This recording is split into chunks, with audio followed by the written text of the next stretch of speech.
I am going to talk about global warming revisited. The reason it's revisited, I got introduced to global warming here in Lindau.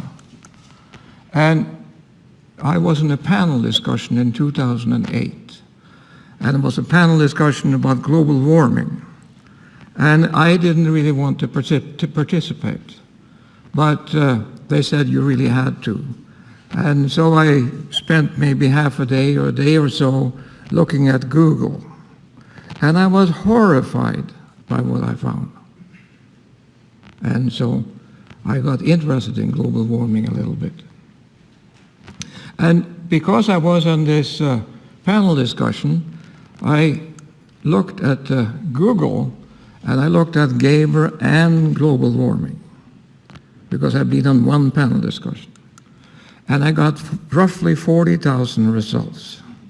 If I look at my mind and look at my name and say Geber and superconductivity, I got much fewer results. Global warming is really a hot topic. And what I said then, and which I still believe, is that global warming really has become a new religion because you can't discuss it. It's not proper.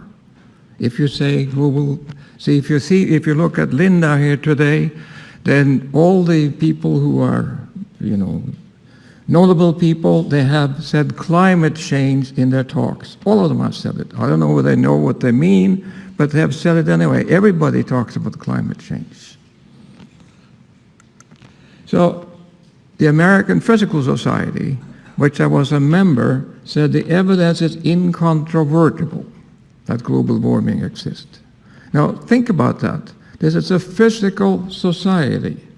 And they say you cannot discuss global warming because we believe it's happening. It's like the Catholic Church. There are lots of incontrovertible truth in the Catholic Church, I'm sure. And here there's an incontrovertible truth in a physical society. So the only answer to that is to resign. And that actually made quite a much more story than I thought it would have. So global warming really starts with these two people, Al Gore and Pakuri, however you pronounce it. And what they did, they made this curve popular. I know that's hard to read from the audience, but on the vertical scale is degrees in 0.1 degree. So roughly 1 degree is the whole vertical scale.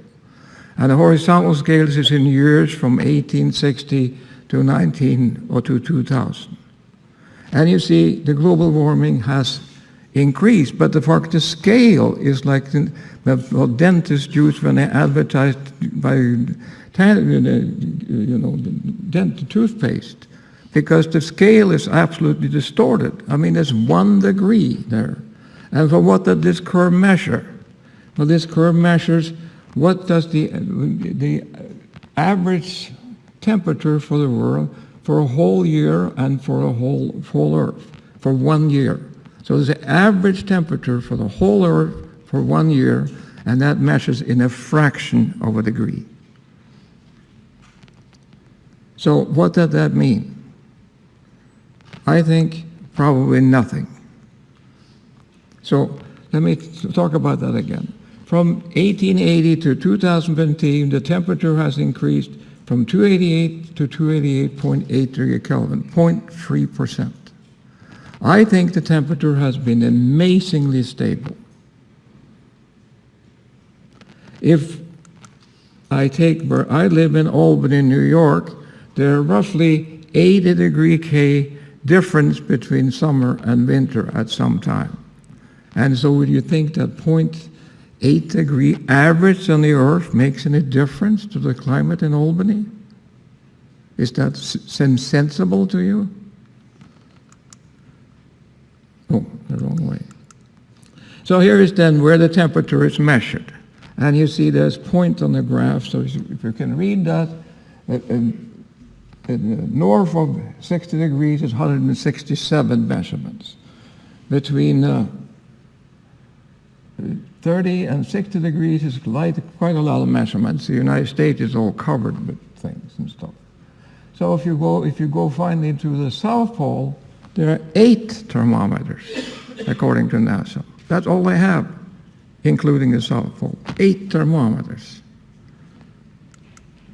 And so if you had 8 thermometers to measure the average temperature in Germany, where would you put those 8 thermometers?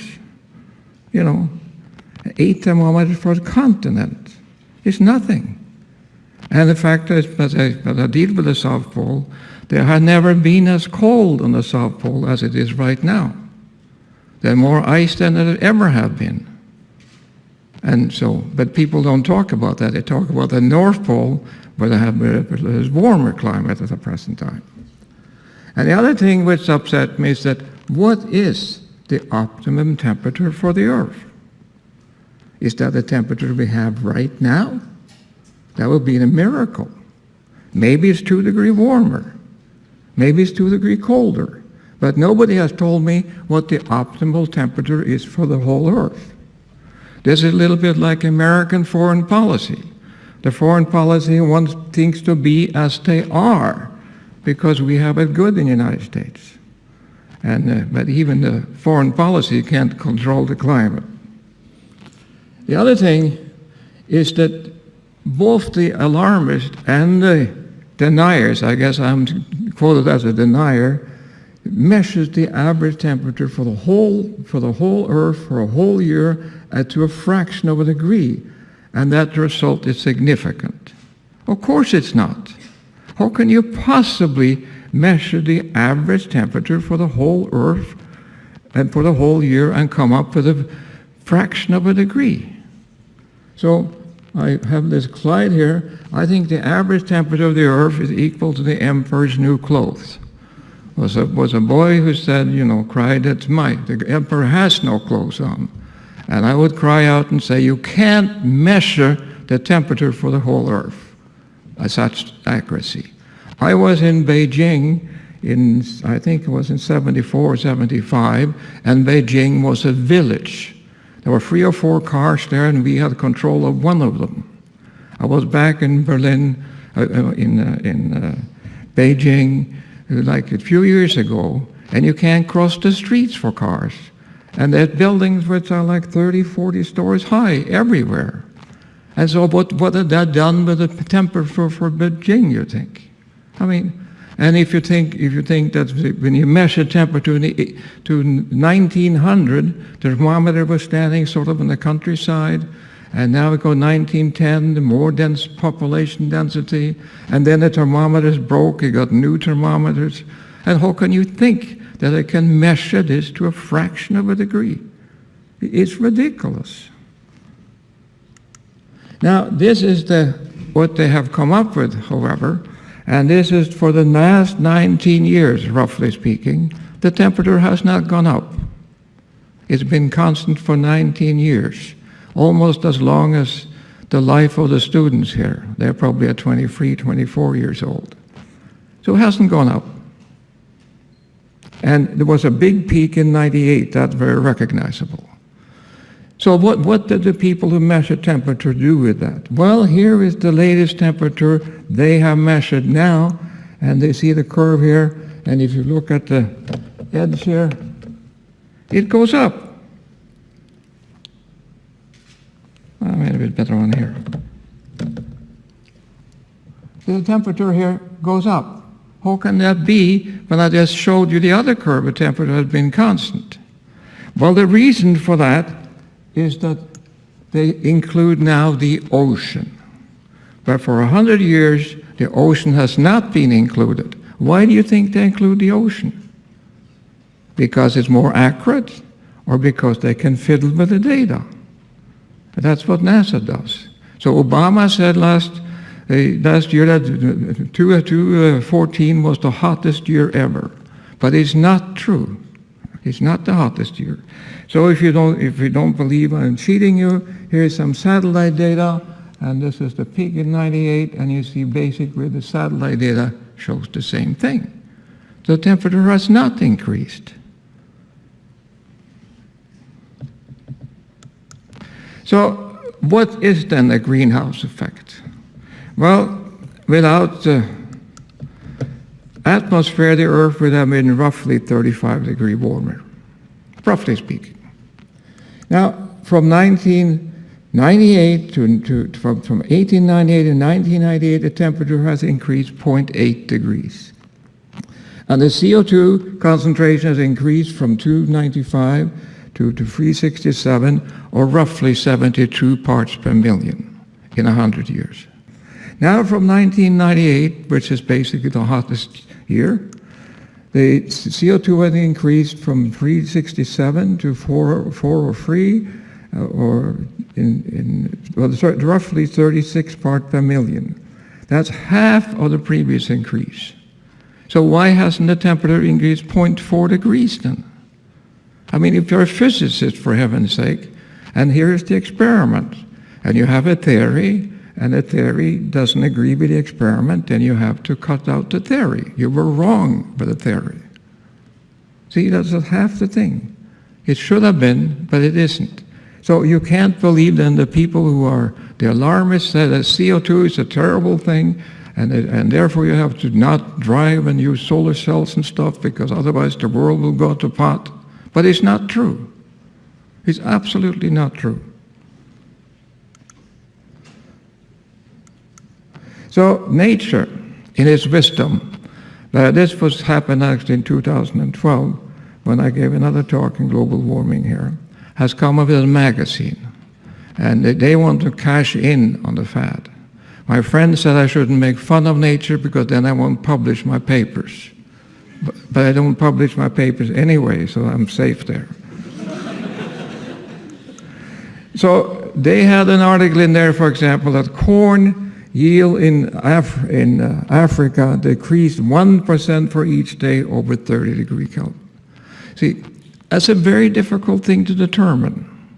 But they published that article anyway. There was nothing saying in Nature that in the United States we put 10% alcohol into gasoline. That's the most stupid program America ever done. But all the gasoline should have 10% ethanol in it. And that comes from corn as well, from corn grown in Iowa, I guess. And that's food. So for reason we do this, that food is much more expensive now because we do this. It's very costly and very stupid. But that's what the United States, sometimes the United States do stupid things. And nobody mentioned Nature how important the CO2 is for plant growth. If you have more CO2, the plant grows faster. People use greenhouses and put CO2 in greenhouses to get a higher yield. But now, since the CO2 has increased, we get more plant and more grows faster. It's a wonderful thing, but they don't talk about that in Nature. And also, nobody says big trees here in Lindau, for example, the beautiful trees are actually starving. But when a plant developed photosynthesis, there was much more carbon dioxide in the air. And so they could use much more, but there isn't any. So the plants are really starving. But they don't talk about how good it is for agriculture that CO2 is increasing. Here's another thing from Nature, just to show you how ridiculous things are. There's a guy here, says, or the guy or girl, I don't know, that the shrinking victims because of global warming is cotton, corn, strawberries, etc. These are things that get smaller because of global warming. So I read out strawberries here because they grow strawberries in Italy, and they grow strawberries in Norway. I never seen any difference in the size of the strawberries grown in Italy and Norway, but apparently they are. And if you're going to make a statement on that, how many strawberries has to count and weigh and deal with? See, it's ridiculous. And then it says here, herring is also smaller. But they catch a lot of herring in Norway. I never heard anybody say that. But they claim that all these things, lynx, wood rats, squirrels, shrimp, scallop, cotton, corn, everything gets smaller because of global warming. Published in Nature. So unfortunately, it is not true for people.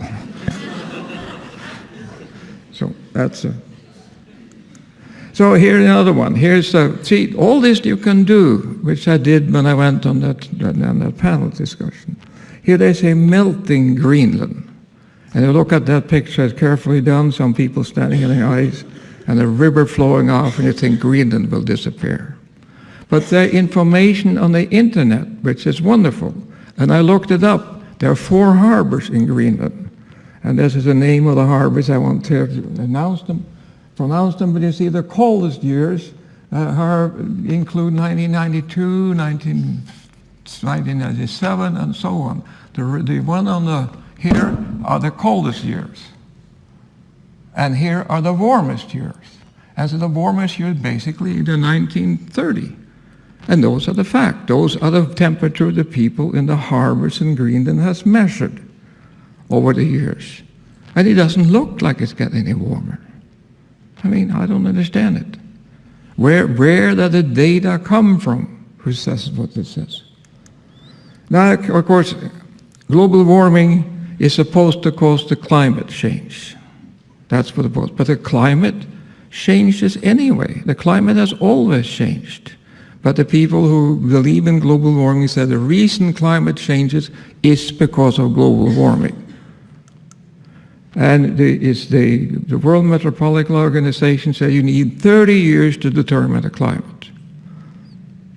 So this is a difficult slide to see here, but this is the rainfall in lots of places all over the world.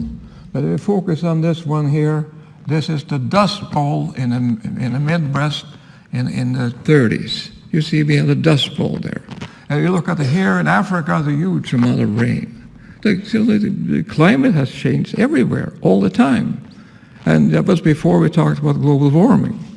And the people in the Dust Bowl, people know how to move to California. So the Steinbeck wrote the story of the Grape of Wrath about that. It was a very wonderful story. And so this has happened all the time, happened everywhere, and it's nothing to do with global warming. So when I ask people then, why is the climate change? Why? The temperature has not changed, so why do they talk about it? Another thing which amazes me really is that when they talk about climate change, it's always to the worse. See, the climate also changes to the better. And if climate changes, you have a 50% chance anyway, you got to be better someplace, for heaven's sake. It can't always be to the worse. So then comes the clincher. If climate change doesn't work to scare people, we can scare people talking about extreme weather. That must work. So here is the extreme weather. And the question is the ocean level rising? Well, here is a graph. It's hard to see where you sit again, but this scale is in thousands of years, and this scale is in meters. If you look at the recent scale, then you see it here, this scale now, you can maybe read that, and this scale here is in centimeters. And for the last 100 years, the ocean has risen 20 centimeters. But for the previous 100 years, it also rose to 20 centimeters. And for the last 300 years, ocean has risen 20 centimeters 100 years. And so there is no unusual rise in the sea level. And to be sure you understand that, I'll repeat it. There is no unusual sight in the sea level. And here is the hurricanes in the United States for 150 years. Hurricanes are supposed to be much worse now because of the weather has gotten 0.8 degrees warmer. I mean, on the average. But you see, there are no such thing. If anything, we've entered a period of low hurricanes. See, these are the facts. I don't make up these facts. And actually, when I gave this talk in Linda in 2012, the criticism I got, I'd never published anything in global warming. But you don't have to publish things. You don't have to even be a scientist to look at these figures. And you understand what it says. And the same thing is for the tornadoes in the United States. It looked like we're in a low period in the last few years. That's only 50 years of data or so. But see, what people say is not true. I talked to a journalist yesterday from DeSite, and he's supposed to be here. I don't know if he's here or not. And I asked how many articles he published, but this says that global warming is a good thing. And they probably don't publish that at all. It's always negative, always. So here is a picture, see how ridiculous things do. I hate to make fun of Norway because I'm Norwegian, but I think I can deserve this anyway. There's an oil platform laying about there. That is 200 miles from the coast of Norway. It's an oil platform. It's a very, very lucrative oil platform. And what they're going to do with that, they're going to electrify it. On the platform, of course, they have lots of natural gas, and they have gas turbines and stuff. There's no problem with power. But to save on the platform, to save for the carbon dioxide on the platform, they're going to electrify it from land. It costs billions of money, crowns anyway, a huge amount of money. But the government of Norway has decided that. Hopefully now, when the oil price has fallen by a factor of 2, maybe they reconsider. I hope that. Because what they're going to do, all the gas they save by not using gas generators, they're going to send to Europe. What Europe going to do with the gas? Burn it, of course. So, I mean, there's no saving here. There's just an expense. There's no saving of CO2 or anything. It's just ridiculous. So here is now what I worry about very much is the conference going to be in Paris in November. And I really worry about that. Because the conference was in Copenhagen, that almost became a disaster, but nothing got decided. But now I think the people who are alarmists have a very strong position. And so the physical society always have made up their mind, so I don't have to worry about them. And now let's look at what they say. The evidence is incontrovertible. Global warming is occurring if no mitigation is taken, significant disruption of Earth's physical and the cloud system and so on. Everything is going to hell. But the facts are that in the last 100 years or so, we have measured the temperature. It has gone up 0.8 degrees, and everything in the world has gotten better.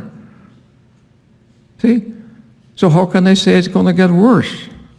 When we have the evidence that if it's true that they can measure, at least they believe it, when the temperature goes up 0.8 degree, everything, we live longer, we have better work, better health, better everything. But if you go another 0.8 degrees, we're going to die, I guess. So here is then what we should worry about. This is refugees trying to cross the Mediterranean. And so this is a boat, and these people are not fleeing from global warming, they're fleeing from poverty. If we want to help Africa, we should help them out of poverty, not, try to build solar cells and windmills. Here's another tragic picture. These are Syrian refugees. There are supposed to be 5 million of them. And I ask you, are you wasting money on the climate like solar cell and windmills rather than helping people? See, these people, when you spend, I look at Linda here, there are a lot of solar cells on the roof. These people have been misled. It costs money to do that. And so, and windmills cost money. So here is a very nice, I know I can't convince you by speaking here, but I can show you this book called The Rational Optimist by Matt Ridley. It's a wonderful book. Actually, his main point is that we have it so good today because we are the only ape with barters, with trades. Human, as an ape anyway, they trade. No other animals do that. That's why we have taken this, so much advanced from other animals. And he also talked about but we could change from animal power to steam engine and so on, and then we can go to coal, and then we can go to oil, and we get cheap energy. And cheap energy is what has made us so rich. And now suddenly people don't want it anymore. See, we should continue. And people say the oil companies are the big bad people. I don't understand why they are worse than the windmill companies. General Electric made windmills. They don't tell you it's not economical because they make money on it. But nobody protests, but they protest to Exxon, who makes oil. I mean, they're very good companies, but their companies are efficient, and that's why we have it so nice today. So here is a statement by Obama. He gave a recent speech at the college in the United States, and he said, "No challenge poses a greater threat to future generations than climate change." That's what he said. That's a ridiculous statement. See, the United States probably kills maybe a few hundred people a day. They probably have killed 1 million or several million people the last 10 years or so. We've been at war. And the biggest problem Obama faces is climate change. How can he say that? And I say this to Obama, "Excuse me, Mr. President, but you're wrong." See, he's dead wrong. And I said that once, I was part of an ad in the Time magazine, and I said the same thing. Because I think Obama is a clever person, but he gets bad advice. And in global warming, he's all wet. See, I would say that the global warming basically is a non-problem. Just leave it alone, take care of itself. I get to give you one example of that, and this is a little difficult.